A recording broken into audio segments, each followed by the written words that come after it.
ஓம் Sairam. கபர்டே diary. வில்வ இலைகள் கொணர மேகாவின் தாமதம். 17/12/1911. காலை வழிபாட்டுக்கு பின் சாயி மகராஜ் வெளியே கிளம்பி செல்வதையும் பின்னர் திரும்பி வருவதையும் நான் கண்டேன். அவர் மிகவும் சிறந்த உளப்பாங்கில் இருந்தார்.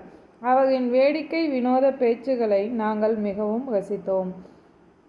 மேகராஜ் வெளியே வில்வ இலைகள் எடுத்து வர சென்றிருப்பதால் காலை சிற்றுண்டி தாமதமானது.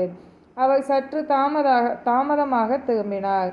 மாலை நேரத்தில் ஹாஜி சாஹிப் பால்கே, டாக்டர் ஹடே, திரு சிங்னே ஆகியோருடன் பேசிக்கொண்டு அமர்ந்திருந்தேன்.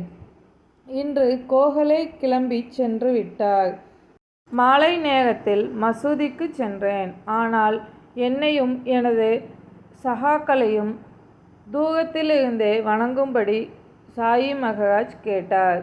எனினும் எனது மகன் பலவந்தை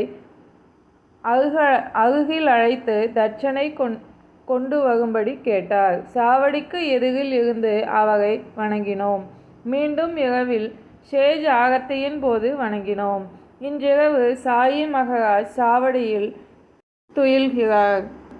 ஓம் சாய்ராம். சாயின் வார்த்தைகள் மீது நம்பிக்கை வைப்போம்.